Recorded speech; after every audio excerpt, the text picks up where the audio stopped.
Hey guys, welcome back to Sports with Mono and Mono, Saturday morning, 10 o'clock, our usual slot. It's July 20th, 24. Looks like we got a little break from the heat we've had the past couple of weeks. So I know it's been across the country. So I hope everybody got through that as well. I'm here, of course, with Eli, who's doing all the producing of the show, and he's got some good pictures and some interesting stories from his experience this past week. So Absolutely. we're gonna jump right into it, and our sponsor, of course, is Coriano Trucking for our monologue this week, and of Summerhill, New York, and we certainly appreciate his patronage. So thank you, Guy. So monologue, Eli.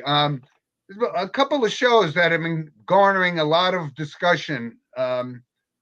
Especially with the young crowd, right? The Hard Knocks Yes. episodes on what's that? HBO Max, right? And Yep. then there's also a documentary on Netflix, which I think was produced by Peyton Manning on wide Right. receiver. So, my take on Hard Knocks, yes, I think it's pretty cool actually seeing, the inner workings of, the off season and then, starting practice, when they report, what they do and how, so that part of it is cool.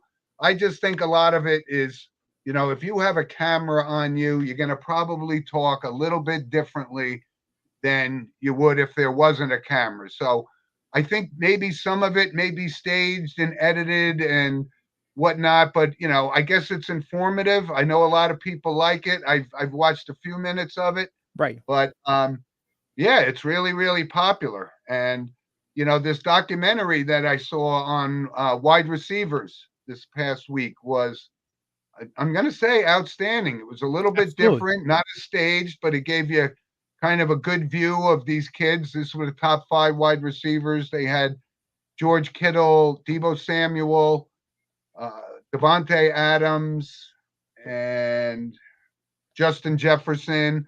So these are the best wide receivers in the game. Not Absolutely. necessarily. We could argue for a week about who are the exact top 10, but it depends maybe how they fit into their offense, particular offense, and so forth. Right. But it gives you a really good picture of, and these kids, they were all really nice kids. Oh, the other one was Amon-Ra St. Brown, who, Yes. I mean, you can't help but really like this kid. He's great story. He's not a big kid, but he was so determined. And I remember, believe it or not, watching his father, and he was Mr. Universe back in the Yes. 70s, maybe, right? So, Yes.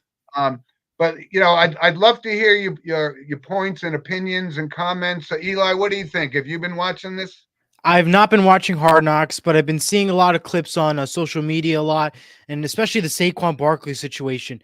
It's really deep inside moments, and if you're really like one of those true deep inside NFL fans, and you really Yep. watch closely to every detail, or specifically New York Giants, because that's where we're covering right now in Hard Knocks. Clearly, uh, Yep. it's pretty interesting to see, all the behind the scenes action and stuff.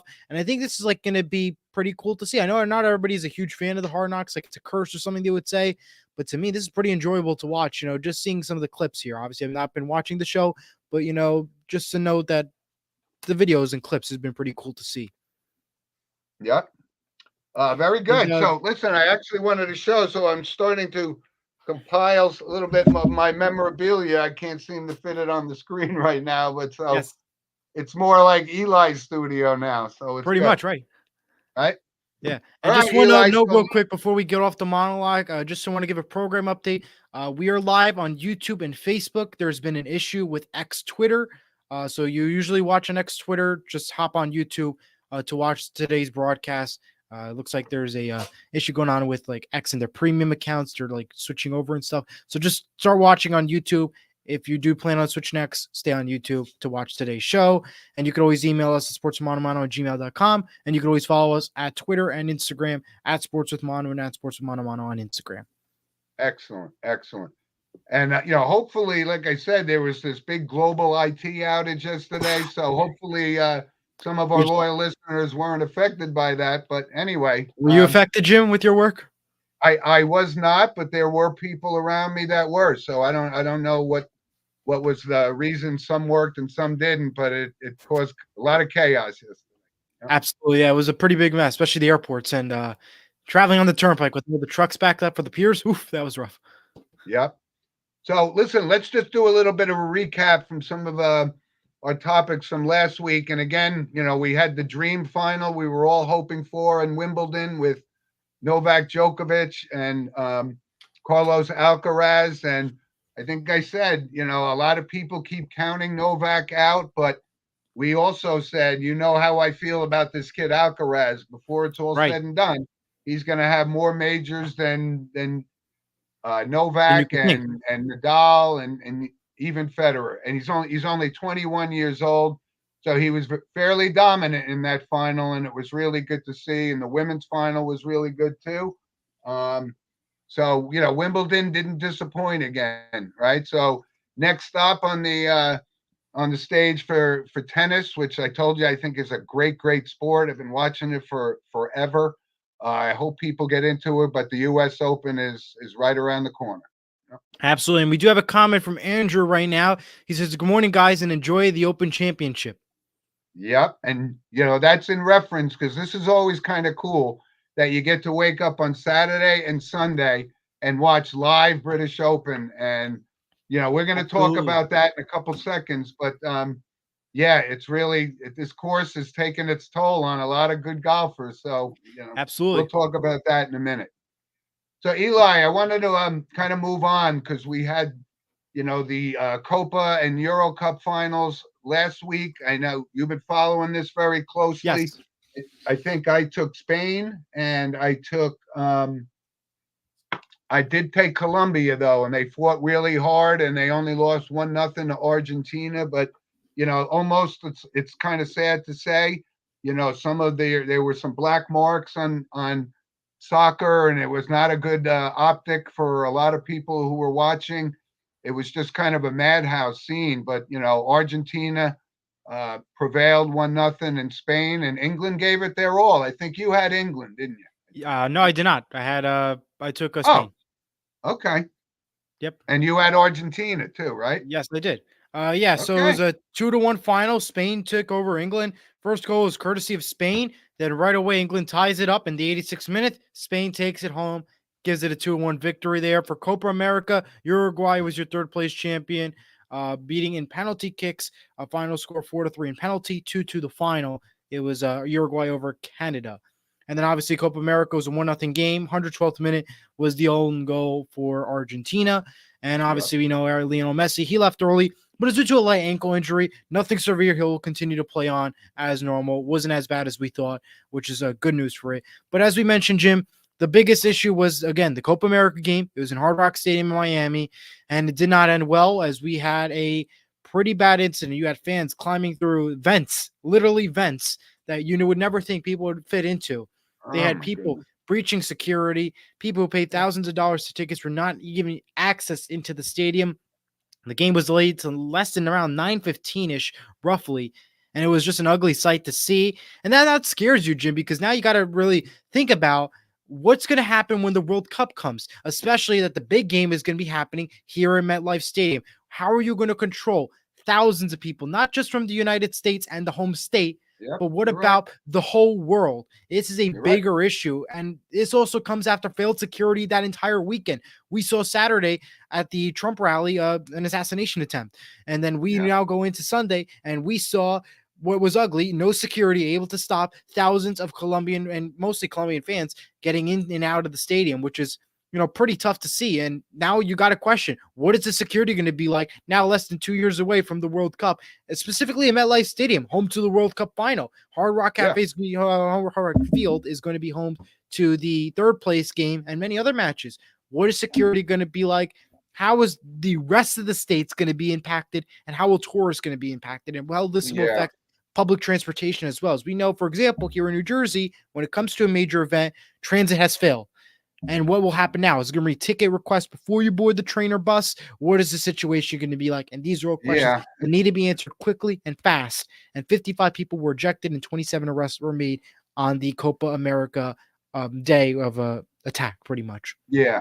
And you unfortunately, because like I said, this generated, I know a lot of young guys, a lot of our loyal listeners, Derek and Frankie and these guys, they love this soccer stuff too, and they're big into Premier League and all Right. that. And it's really gaining a lot more interest than um, it has in the past. But yeah, unfortunately, and we're not trying to single out soccer, but it does seem to happen frequently. Some of the players actually went into the stand, so it was not a good look for something that's really starting to catch on. And Right.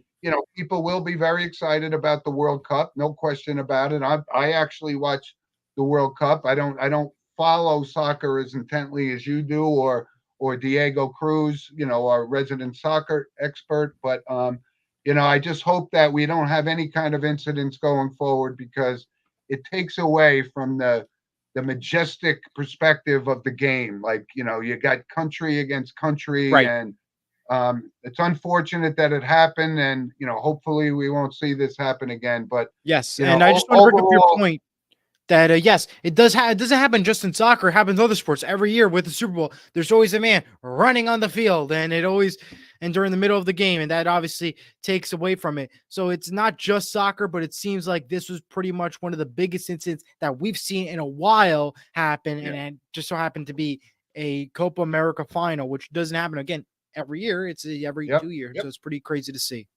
yep. So anyway, I mean, the soccer itself was outstanding. I mean, it was No question. exciting, and if we could They just fought keep to the going end. down that path, right? Yeah.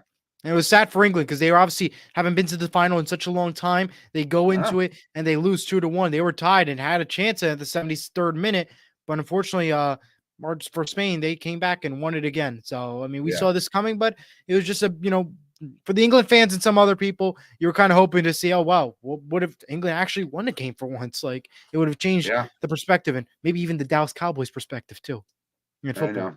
know. So we don't want to dwell on the negative, but let's try to see if we could avoid that going forward. It could happen Absolutely. anywhere. It could happen Well, we anywhere. have to bring it up, but yes. Right. So we also this week going on, and we were just talking about it, getting up at 7 o'clock and watching the British Open. And this is a very, very difficult course, Royal Troon in Scotland. Um, so last week I my three picks, and I still have one of them that's playing very well. I had Justin Thomas, but I also had Matthew Fitzpatrick and Tommy Fleetwood, and unfortunately they're out of contention. Scotty Scheffler is playing much better. He's in contention certainly, but here three notable guys that missed the cut. Three of the biggest names in golf, right? Tiger Woods, Rory McIlroy, and Yeah. Bryson DeChambeau all missed the cut. So this is a very, very always a challenging course with the wind and the long grass, and it's links golf, so it's a very different. It doesn't compare like to Right. the Masters from a golf course architectural perspective, but Yes. um, I'm looking forward to it. It's really, really for me. Any major in golf is awesome, and I'm enjoying watching it. And right now, Shane Lowry, who is from Scotland as well, Yep. and he's leading. He always plays well in the British Open. Some people call it just the Open Championship, but Just I yeah. still refer to it as British Open. So um, it's really going to come down to it. The scores are going to start to come back down a little bit because the conditions get tougher and tougher as we Absolutely. go into Sunday. So I hope people are actually enjoying watching the British Open. Absolutely. It's gonna be great matchups to watch and fun to see. You got some of your top guys you mentioned still in there, so we'll see how that plays out.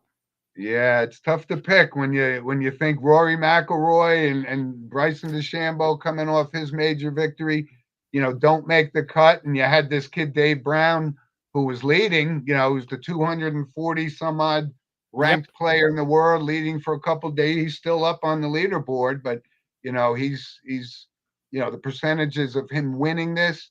I always think that experience sometimes this will be a great learning experience from him. But if he pulls it off, terrific. But if not, it's no shame to lose to whoever's going to win the Open today. Absolutely. Yeah. So Eli, training camp opens pretty soon, right? And Yes, it does. So let's kind of talk about it right off the heels of Hard Knocks, and I wanted to ask you what's your early take, because our listeners know you're a Seattle Seahawks fan. So how did you think they did in the off season in preparation for this upcoming year? I still don't think we're going to deliver to success. I've been saying it a lot during sports broadcast camp. We don't have a trusty quarterback. Listen, Geno Smith is great, but how well can he survive? Your backup is then Sam Howell. That's not exactly a home run in the park if you take it from that direction. The Yep. offensive side, it's better. We have new coachings, new defense, that builds up. But to me, it's a brand new season for the Seahawks. This is like their inaugural season, if you ask me, because you had Pete Carroll for so long, and now you have a new coaching style that you need to adapt to. And obviously, the quarterback does not help the situation out. And then obviously you have the struggling one side always fails. For Seattle, it's always one side, one time the offense works, then the defense fails, or the defense works, then the offense fails. So in this And that's situation, football. we don't know Yeah. how it's going to play out, but this is always a trend in Seattle. So now just trying to figure out how is the coaching going to impact here. For everybody, it's a new season. So we can only give so many takes, but it all depends on how it works out with the coaching. Because this is the first time that we've seen such a big change in Seattle and forever. And now you're trying to adapt with the quarterback of Geno Smith, Yep. who's been with the Yep. team, no problem, but you have no Drew Lock to back you up. Now he's in New York. You now have to deal with Sam Howell. Those are just some of the questions you got to now Right. think about as a Seattle fan. Yeah, and there's also, listen, when you bring it up, of course, this is a whole new season. A lot of faces we were accustomed to being, right? Derrick Henry in Tennessee, now he's on Baltimore. That's just an example of guys Yes. that moved around. Um, and we talked about Justin Jefferson before, maybe one of the at least top two wide receivers in the game. But just like your Seattle situation, can Sam Darnold really feed this guy the ball the way it's supposed to be done? I don't think so. I think I've seen enough of it. But apparently JJ McCarthy is not ready to take over the starting job, No. although he did sign his contract this week. So, yeah, these are a lot of new faces. And again, I can't stand the preseason games. It is interesting to see who does and who doesn't make it. But I do want to give a good shout out to Luke Whippler, who I was hoping to get on the show, but he's preparing to start his sophomore year in Cleveland, second year, so no longer a rookie. And Luke, we wish you all the best, and look forward to having you on the show sometime during the season. Absolutely. We cannot wait. And other Yeah, notes and that I want to bring up in the NFL. Look at San Francisco 49ers. Wide receiver Brandon Ayuk has officially requested a trade from the 49ers after failing to reach a respective contract extension. That shocked me because I really thought Brandon Ayuk was going to stay and bring up this San Francisco team and possibly start a dynasty. But now he requests a trade. Now the question is, where does he go? What is the yeah, ultimate question now? I mean, I'm like I said, I'm so shocked to see it happen.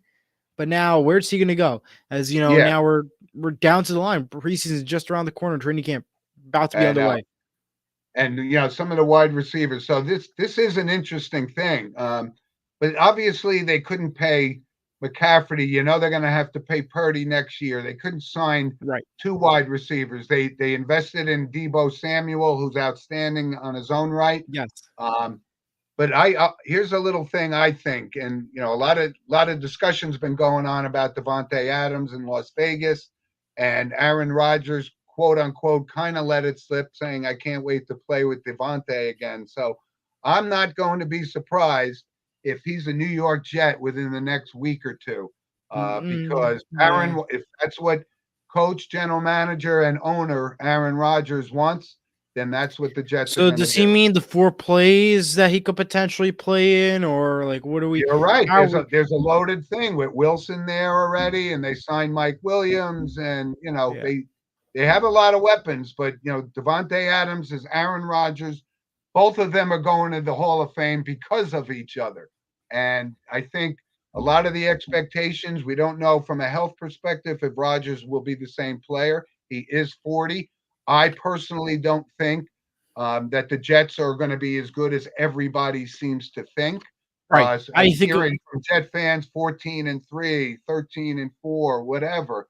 Um, Yeah, they have a pretty good roster, but they also have a lousy coaching staff and in particular the head coach. So I think that listen, I'm a realist too, and I'm watching the Giants roster. Right, this is Daniel Jones again.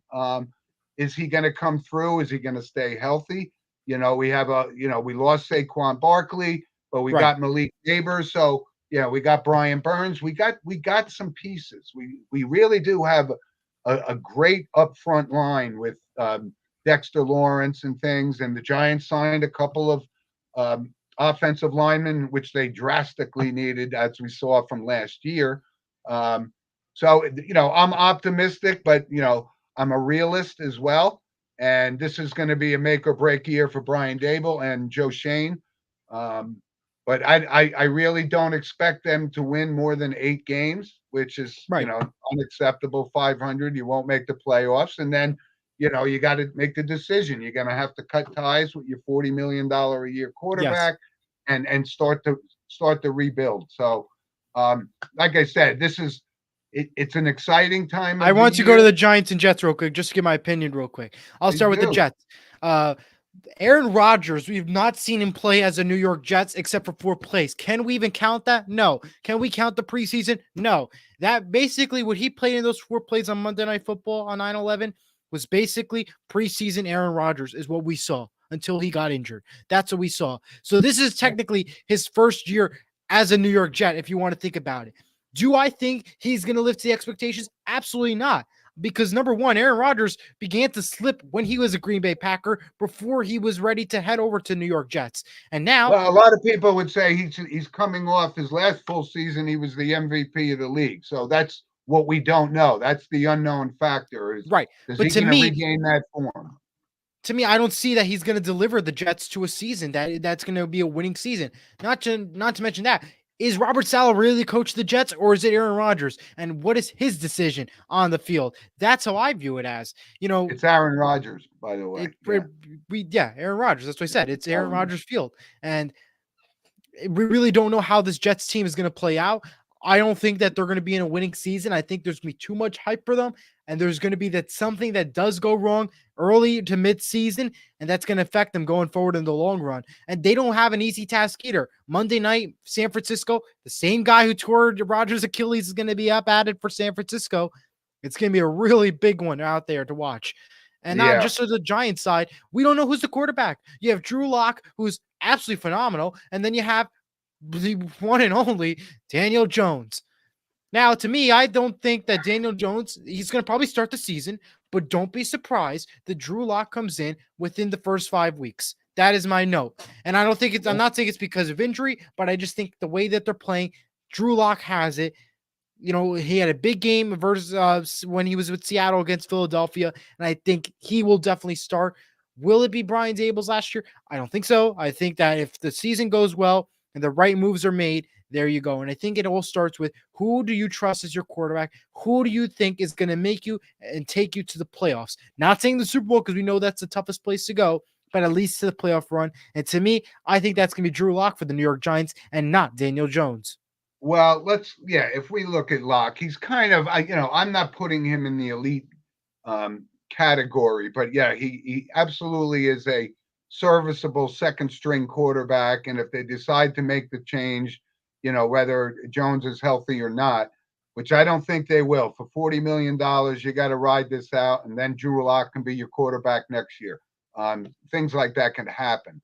So, but when you look at the AFC, the Jets' path to the Super Bowl has to go through probably Buffalo and Baltimore and And Kansas Kansas City City and and Houston. and Now you got to Houston remember now. Houston. You got to bring up the teams you don't think of now. You got to think of. You have the Chargers. Don't forget who do they just pick up? Jim Harbaugh.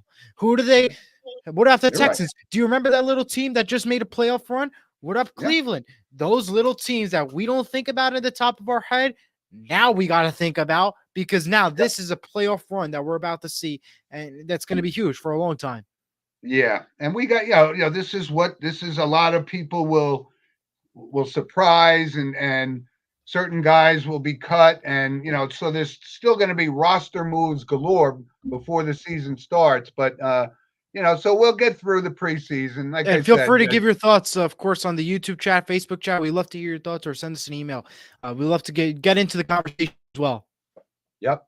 And listen, just because we're talking about the NFL, let's not forget, and that's why Andrew Carolyn is listening to the show, because we're going to have Coach Augie Hoffman on our show, coach of St. Joe's. So high school football, college football, this is we're kind of in a slow period, right? A lot of people are saying this is the Yes. time of year where, baseball obviously takes front and center right now. So we're gonna jump into that in 1 second. So, the NFL is underway, and Just two like I notes I'm going to said, bring up real quick for the NFL before we go off to right to MLB. Bears signed last night safety Eddie Jackson from the Ravens. The Jaguars are bringing back their iconic throwback uniforms, which is pretty cool to see if you're a fan of them. And number one draft pick Caleb Williams signed a $39 million 4-year contract with the Bears. So that's pretty cool to see as well. yeah, he got a lot more than JJ McCarthy did. That's for sure. Shocked about that. Yeah, right. All right, so Eli, let's take us into Major League Baseball, right? We got through the first half of the season. I Yes. think there were some surprises, right? The Yankees got off to this great start. They've had kind of a slump, although they bounced back last night, first game after the All-Star break. I just love watching that Garrett Cole pitch. I think he He's is awesome. so fiery and dedicated on each pitch and so forth. So, he looks like the Cy Young Award winner he was from last year. Soto will be fine. Judge is probably going to be, Yeah. potentially a Triple Crown winner. Certainly the MVP odds on favor right now. And then in the other team in New York, the Mets, they're playing a lot better than they certainly did. They're kind of in the mix. National League isn't really as strong, I don't think, No. enough to, if they play, obviously got to play better than 500 ball, but they fought this way back from being 12 games under 500. So you can never tell. Second half of the season, and injuries will happen, and I'm just looking forward to it.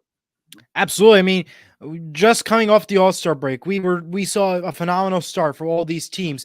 Looking at it now, Cleveland at first in the American League, something we did not see, a start. It was always been New York and Baltimore. Weak division, though. Very weak Right. division. Absolutely. And then National League, the Phillies are up on top. The Dodgers fall right behind. The Mets right around the number 7 spot, I would say. So 6, 7 spot. And just still, it's pretty interesting divisions that you're looking at here. Again, it's just early on the season. This is the second half. This is where the roller coaster is about to reload again. And now you have to go up the ramp and stay up high before we get into the playoff run. Now is the time to shine in the MLB. I've always used a roller coaster impression. They just reloaded for the second half. Now to climb back up, to stay up there, and hopefully it does not go back down again like we see a lot in the New York market. Yeah, because it'll be a real disappointment, like if the Yankees can't turn this around. And I think they can. I think Lewis Heel, he had a couple of rough starts there for a while, but he's produced more good than not so good. So Yes. I look for him. Yes, he's young, and you never know how people can perform in the postseason or down the stretch in clutch games. But I think they're okay from that perspective. Clay Holmes has to start. He's not the automatic shutdown pitcher that he was in the beginning of the season, which is why the Yankees got off to a great start. Right. So they're going to have to battle Baltimore for the rest of the season. And Baltimore, as we know, they got a lot of great young talent, and they're going to be in the mix. And, maybe the Los Angeles Dodgers, right? For the past 10 years, they've had this almost an all-star lineup in there, and they've only won one World Series out of that. So Dave Roberts could be on the hot seat if they don't get it done again this year, especially after bringing on Shohei Ohtani. I think they're going to get it done. I think they'll get it done. Well, I think they will too, because of Shohei Ohtani. He's actually performing at the level which, like I said, I've seen him play a lot more than I had while he was in California, because the Angels were just never on TV, even though he's the most popular player possibly besides Judge in Major League Baseball. We're gonna wait. But look at Shohei Ohtani in the All-Star game. Obviously, the American League defeated the National League 5-3, but Shohei Ohtani was the star of the All-Star game. Third inning, 3-run homer, only 3 runs scored for the National League. That is pretty incredible to see. Yeah. Just to go like that. I know Jaron Durant, he was the MVP, had a 2-run homer in the 5th. That was your MVP and your star player. But to me, the star of the night was watching Shohei Ohtani had a 3-run homer early on in that game. And that goes to show you what kind of a star he is. And that made sense for an all-star game. And that to me, it just would spark the moment for me. Yeah. And so, obviously All-Star Weekend is pretty cool. I mean, the popularity of the home run derby, the rules had changed a little bit, but Yes. Teoscar Hernandez wins that. But I think this was a good opportunity for people to see guys like Bobby Witt Jr., who, Yes. He's on Kansas City. He's kind of on Kansas City's not playing as bad as people think, but this kid is a superstar in the making. And I think a lot of people got a first opportunity to see him play, or perform in the home run derby. And he's a player to keep an eye on going forward. I spoke to a lot of guys, both and people at the camp as well as at my work. And they said that they were a little disappointed with the All-Star, the home run derby in particular. They said, Okay. a lot of people from the New York market, obviously, they're hoping for Pete Alonso to have a great start. They felt once he dropped out, then the tone changed. Everything was like, it wasn't as exciting. They didn't felt like it was the usual home run derby. That's how I was viewed upon it. And I think it did not help that the star of the night wasn't the baseball part, but the national anthem singer before that took up all the fame, because Ingrid Andress, a Grammy nominated singer, was drunk during her national anthem performance. And let's just say it was one of the worst performances that we've seen in a very, very long time. Yeah, that's got to be up there with the Roseanne Barr national anthem about 25 years ago, which is one of the most ugliest things ever. I mean, I think that this had to beat it. Yeah. I don't know. That was pretty tough. If you look it up on YouTube, it was pretty nasty. I know. That's what I'm saying. I think this one had to beat it, though, what we just saw on Monday. I got you. Yeah. So, All-Star Week is behind us. The games are back on. What about the draft? Yeah, go ahead. Fill us in on the the MLB draft saw 3 New Jersey high schoolers and 10 alums taken in the draft. One of them was from your school of St. Joe's, Jimmy Romano, in the 16th round, which was pretty cool to see. Oregon State second baseman Basman Travis Bazana is the number 1 pick for the MLB draft, heading to the Guardians. That was pretty cool to see. Second baseman, I think the number 2 pick was Jack Castiglione, right? Yes. Mm-hmm. Yeah. And pretty cool to see. And one other note, not from the draft, but just to bring up, the MLB will test robot umpires during spring training next year. And if all goes well, it may be used during the 2026 regular season. Are we really we can't get the regular umpires right now. We're going to go and try with robots. This should be great. How's a robot going to make a call on a sliding throw at the plate from a runner? I mean, just watching the Somerset Patriots game, I was there last night. A lot of tough angles to call, and you could just tell who's safe or not. How's a robot going to tell you that one? Like, really? Like, it's going to be a lot of replay reviews if that happens. I can just tell you that now. Yeah.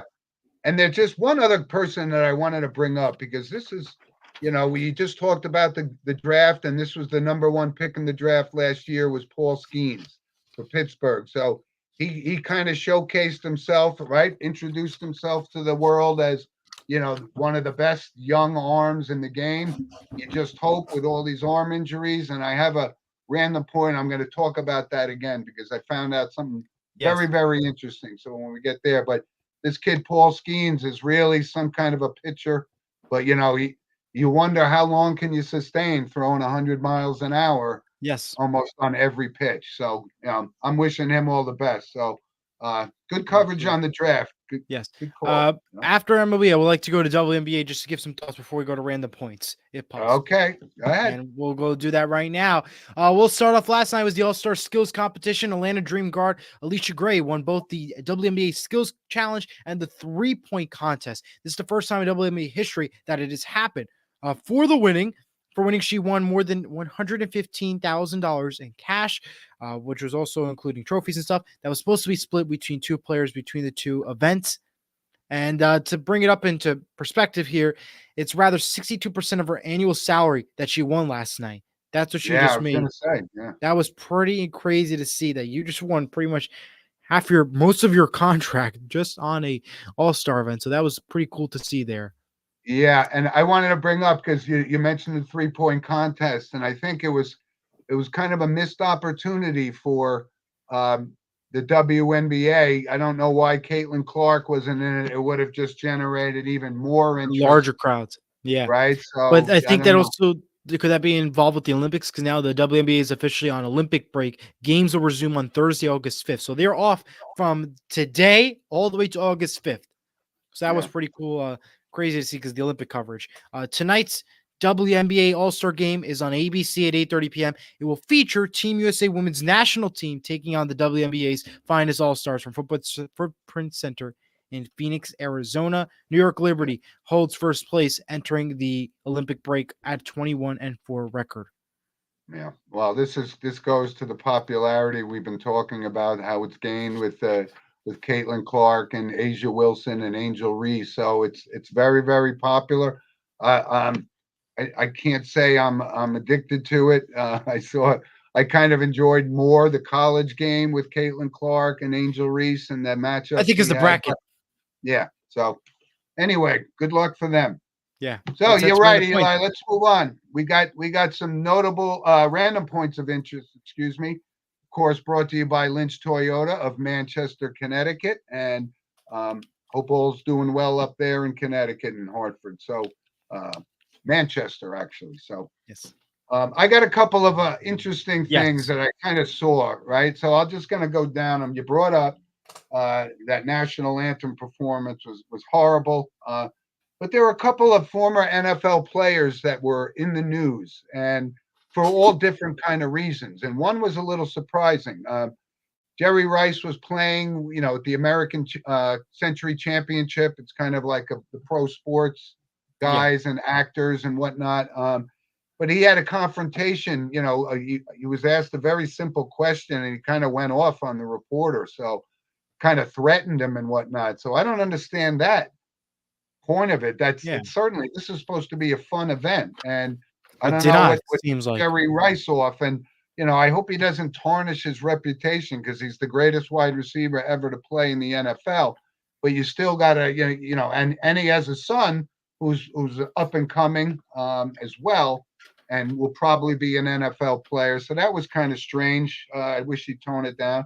And Terrell Davis, this was an odd thing.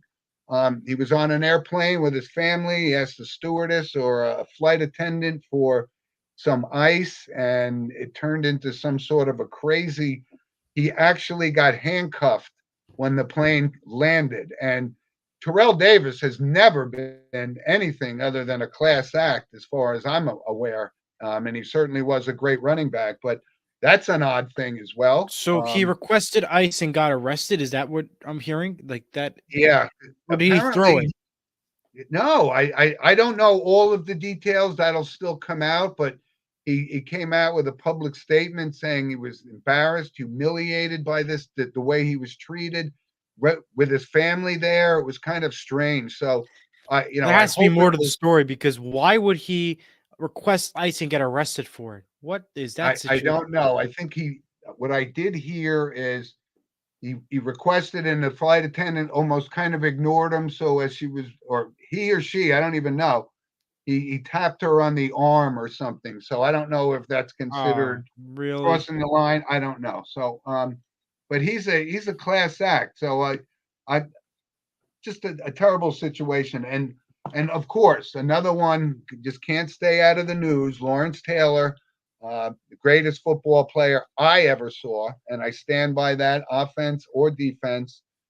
Maybe Joe Montana could be up there too, but um, he was arrested again because he's, his past history of he has to register. He's in a sex registry from some of the charges that he faced 12 years ago, and arrested again because you're supposed to report where you are, and we want to keep an eye on these people that could possibly be a threat to society. So you just can't stay out of the news. I mean, like I said, as a football player, incredible, beyond incredible, but off the field, not so good. And that's why when I see guys like Amon-Ra St. Brown and the George Kittles and these guys that are, and Justin Jefferson, that are actually good kids, and they realize what they have. And he got away with a lot more because he was the best player in the league, but not a good look for him again. Wow. A couple other ones I got. So, and again, when we were talking before about the soccer, so the president of the Colombian Federation of Soccer, Ramon Jesarun, was arrested as part of that episode over in Hard Rock Stadium too. So, I mean, Wow. everybody from the upper echelon down to the players again fell into that. Oh man, we just talked about enough. I don't think I need to go into more about it. I Yep, we mean, got it. We're yeah. good. But we were talking about the American Century and, Marty Fish, former tennis player. And I actually remember bringing this up. It may have been before you started on the show, about a documentary on him and mental health. And he was one of the top tennis players in the world. And he was affected by mental illness, but now he's resurrected his career. He's a great tennis player. So, he's always up there at that tournament. But congratulations to him. And I wanted to bring up one other thing, because we talked a lot about the Olympics coming up, Paris Olympics. But there's an interesting thing, and I wanted to mention this kid specifically, Kayvon Sullivan, 14 years old, and he made the men's, I think, the 4x100, 4x400 relay team at 14 years old. That's incredible.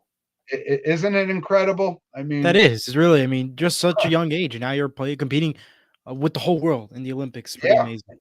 And we just saw it too in Major League Soccer. There was a young man. I wish I had his name. I don't have his name, but he was also 14 years old. He was the youngest player ever to start in a Major League Soccer game. I remember 20 years ago, there was this young kid. He was about the same age, Freddie Adu, never became the great player that everyone expected, but 14 years old. I mean, and to be on the men's 4x400 with the fastest athletes in the world is quite an accomplishment for him. Wow. So, and I have one other one, because I wanted to bring this up about, today's baseball game and pitch counts and all that kind of stuff. And, we're sometimes we're talking about a guy can only throw 75 pitches, and then we're taking him out whether he's throwing a no-hitter or not. Well, I saw an interesting thing. Nolan Ryan, back in 1974, pitched 13 innings and threw. Now, this is up for debate. I've heard two different versions of it, but either way, the minimum he threw was 235 pitches in one game, in a 13 inning, no decision. And some stories have it as 278. And Nolan Ryan was the hardest thrower in baseball. So, I don't want to hear about these guys today that can't go and throw 100 pitches. This guy threw over 200 pitches, which is why he's one of the greatest pitchers of all time. Wow. That's pretty incredible. All right, Eli, I'm sure you might have some. All right, but before I get to the notes, we got a comment from Diego Cruz. Good show, boys. Thanks for watching. Thank you, Mr. Cruz. Thank you. Here we go. Let's get to some random points here. Yesterday, we saw the first of its kind thing. The Arena Football League Championship played its game inside American Dream Mall in East Rutherford, New Jersey. Can you believe that? Inside a mall. They played where the ice rink is inside the mall, and it was live on CBS Sports Network. And it's pretty crazy to see that they played in a mall. Now the question is, what's the future like for sports inside a shopping mall? Like, that's the big question. Wow. Yeah, and it was interesting to see who the commissioner of that Arena League is. It's former head coach Jeff Fisher, as a matter of fact, is the commissioner. Oh, yeah, absolutely. Disney CEO Bob Iger and his wife have agreed to acquire Angel City Football Club for about $250 million, becoming the most valuable women's sports franchise in the world. And this is a soccer club, so it's pretty cool to see. The next note here is a new report shows that how much each commissioner and their league makes. Starting with Commissioner Roger Goodell, he makes about $63.9 million a year. Second highest paid is Rob Manfred of the MLB with $17.5 million. Adam Silver of the NBA makes around $10 million. And That's Gary Bettman, that's impossible. Adam Silver has to make more than 10 million. Gary Bettman at 9.5 million. I That's can't what the believe report Adam shows. Silver. No, Adam Silver has to be making more money than That's what that. the report says. But looking at the revenue map for what each thing makes, we'll start with the NFL. 18.7 billion in revenue comes with mostly national TV media deal at 66%, then ticket sales, and the lowest being local TV media deals. For the MLB, 10.9 billion, mostly on ticket sales with 31%. Then at 26%, the national TV media deal, and his least rather concession stands, parking, and sponsors. Shocking enough.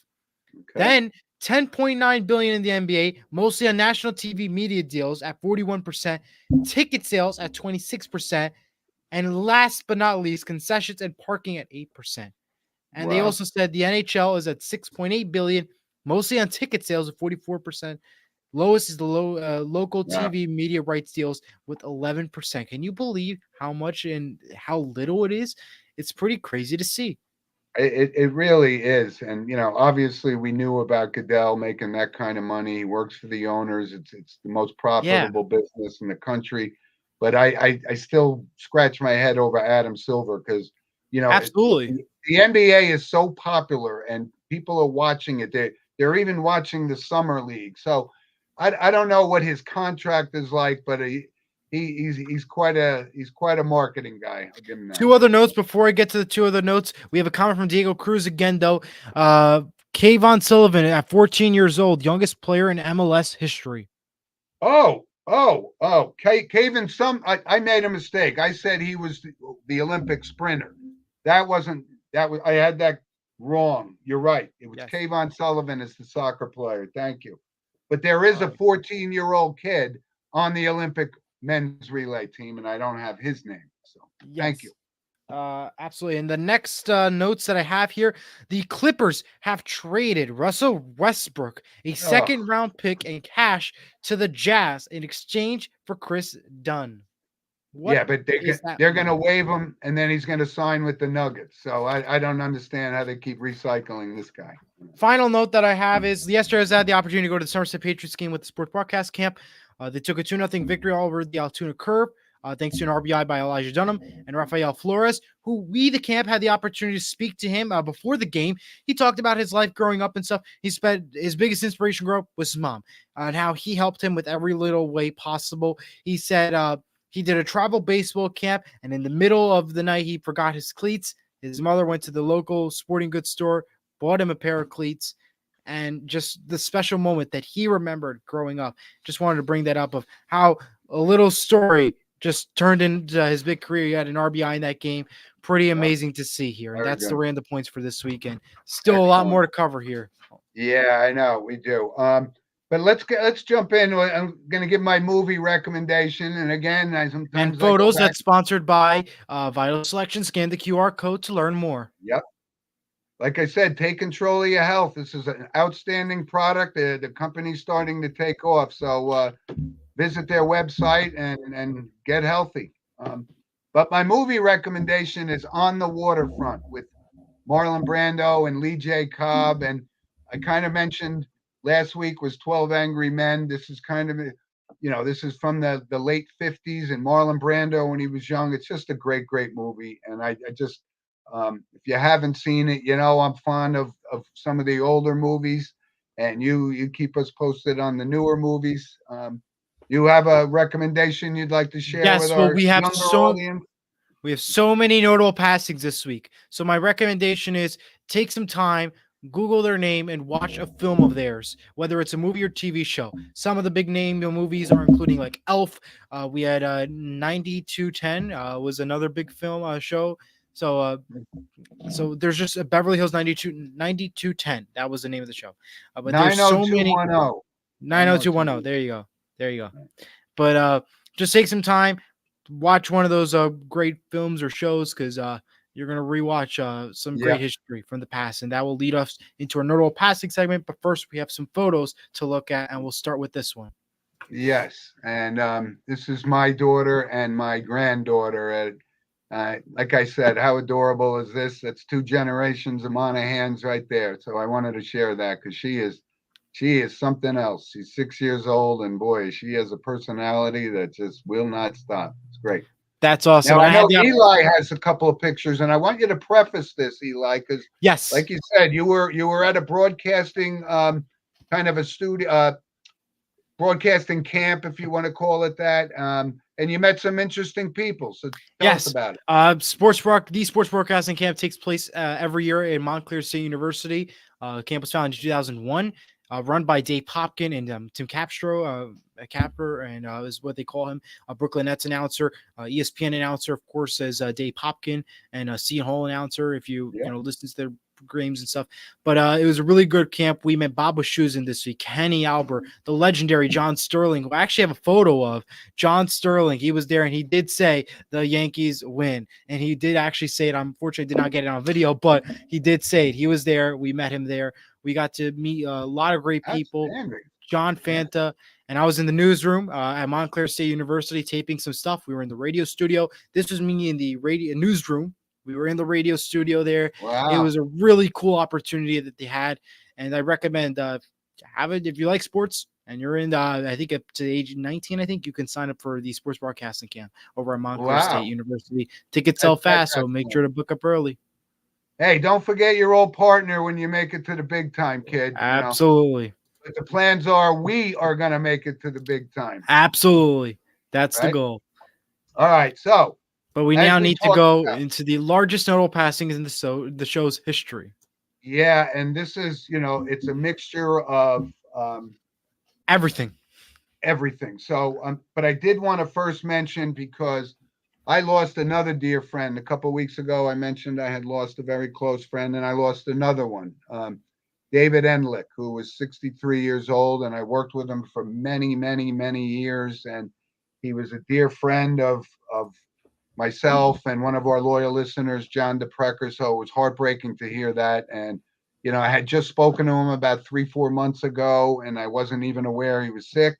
And his son, Hudson, who he adopted when he was just a baby, is, now in high school and aspiring guitar player. So David, rest in peace. He was a dear friend of mine. That's wow. Yeah. Wow, so we got a couple other ones we're going to go through, right? And let's not, we don't necessarily want to stay in any kind of order. It's kind of as they happen. But, Richard Simmons, right? Whether you like them or not, big pop culture figure back in the 80s, I guess, Yeah. He was 76, 1948 born. Yeah, 76. Dr. Ruth Westheimer, she also passed away. Notable therapist, had her own show, and she was always running around. She was 93. She was I could tell you were like a fan of the name because the way you said it, Doctor. Well, that's how she speaks. Yeah. You got into it there. Right. So you mentioned 90210. So Sharon Doherty, who was one of those actors, the young kids on that show, she passed away. She was only 53 years old. So that's kind of, but also if you ever saw the movie The Shining or Popeye with Robin Williams, Shelley Duvall passed away. She was 76 years old. And, from a horror film perspective or kind of, I don't want to say scary, but The Shining is a great, great movie if you haven't seen it. We didn't mention this last week, but Jacoby Jones, former Baltimore Ravens wide receiver, actually had a couple of touchdowns in the Super Bowl when they won it. He was only 40 years old. That was sad. And also, and I remember Jelly Bean Bryant. Jelly Bean Bryant was Joe Bryant, but Joe Bryant was also Kobe Bryant's father, and he played many years in the NBA. He was 69 years old, and he passed away. James B. Seeking, and if you didn't see it, I know you never saw Hill Street Blues, but Hill Street Blues was a great, great movie back. Not a movie, a series, like a police show, and he was great in it. And he was also notable as Doogie Howser's father on Doogie Howser, MD.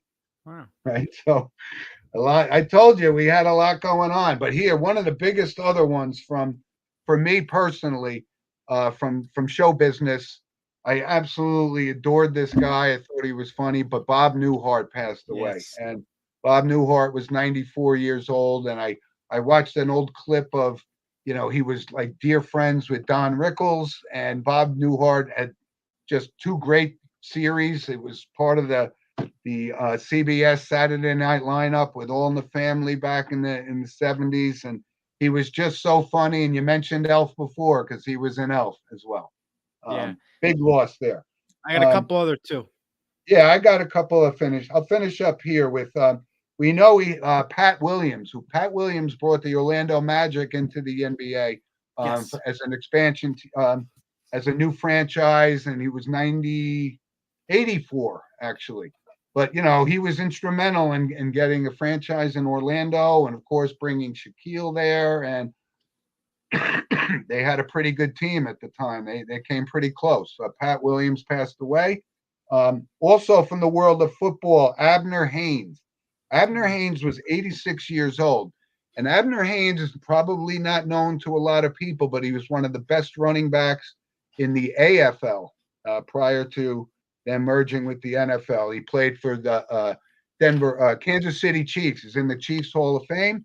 And he also played for the Dallas Texans, but he was an outstanding running back in the AFL. And like I said, to be in the Chiefs Hall of Fame is pretty special. And one other one, which I just saw, and again, we don't have any political affiliations that we share on the show because this is more about sports. But Lou Dobbs, and he was a longtime CNN guy. He was on Fox Business Network, very opinionated journalist, but a pro, simply a pro. And he passed away at 78. So, wow. I mean, I have three more, Jim. We have three more. I got three more. Go ahead. All right, Disney legend Bill Sully Sullivan, who passed away at the age of 88. He was former vice president of Magic Kingdom and best known as the director of Epcot. He was born in 1936. Good. Wow. Other ones, David Logans. He passed away. I didn't know that. Yeah. Oh, yeah. David Logans, who wrote the CBS master theme for Augusta, died at the age of 76 this week. Mm-hmm. And finally, this morning, Sheila Jackson Lee, longtime Congresswoman, Democratic Republican of Texas, died at the age of 74 as of this morning. Yeah, no, you can't slip Republic because she was a Democrat and only a Democrat. But I know I saw that come across the wire this morning too. Yeah, absolutely. So, like I said, we bring this up. Yeah, we bring this up as an honor for the people that have passed away. That's why we bring these up, not to end on a down note and so forth. Absolutely. So, but I'm really glad that you had an excellent time and got to meet some. I mean, with Shoes and Albert, these guys are professional guys. Sterling, I mean, that was it was amazing. And I'm glad that you shared those pictures with us. And Gary Cohen, he joined us on Zoom. Gary Cohen from the Mets. Oh, he's okay. Yeah. So I'm glad that went off for you. And but like I said, we covered a lot of ground. There's a lot picking up now, right? Now baseball starting, football's around the corner, and Eli, will continue to increase our exposure on Instagrams because we want to hear from you folks. And when we get comments live during the show, it's great. When we get emails at sportswithmonoandmono@gmail.com, it's great. So we love it. And like I said, our fan base is getting stronger every day, and we thank our loyal listeners very, very much. Absolutely. So Eli, enjoy the rest of your weekend, and you too. Yeah, enjoy the weekend. Be back next week. Enjoy sports, and we'll be back next week. Same time, same place. 10 o'clock, same time. Yep. All right. Have a good one, everyone. Guys. Enjoy your week.